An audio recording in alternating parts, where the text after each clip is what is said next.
সবাইকে সালাম জানিয়ে শুরু করতেছি।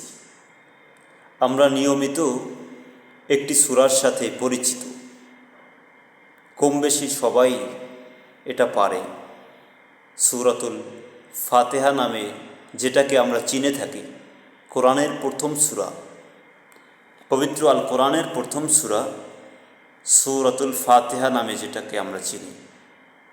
কিন্তু আমরা নিয়মিত পড়লেও কি পড়ি এটা আমরা অধিকাংশ মানুষই জানি না, জানার চেষ্টাও করি না। এটা আমাদের জন্য একটা দুঃখজনক বিষয়।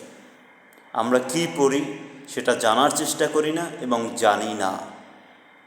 এই কারণে কোরআন বারবার অনুবাদ সহ পড়বেন, সবাই চেষ্টা করবেন।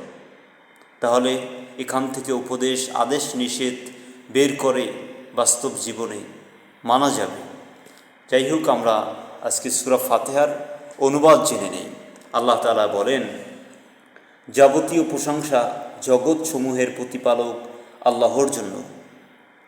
যাবতীয় প্রশংসা জগৎসমূহের প্রতিপালক আল্লাহর জন্য।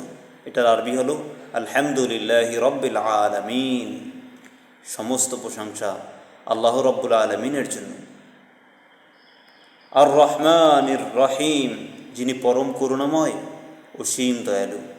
একজন মানুষ যদি জানে যে আল্লাহ তাআলা পরম করুণাময়, অসীম দয়ালু, তাহলে সে কোনোদিন আল্লাহর রহমত থেকে, আল্লাহর দয়া থেকে হতাশা হতে পারে না, নৈরাশ হতে পারে না। আর রহমান আর রহিম।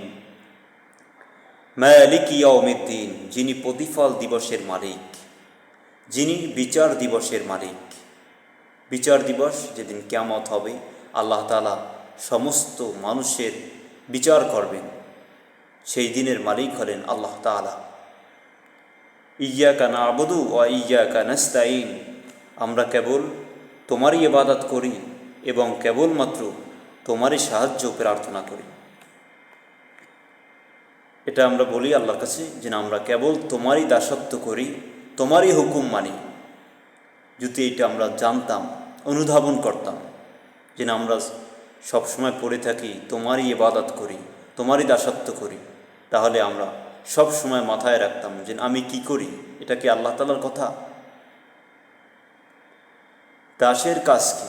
তার মনিবের হুকুম পালন করা। তাহলে সব সময় মাথায় রাখতাম যে না, আসলে আমরা কি এটা আল্লাহর কথা মানতেছি?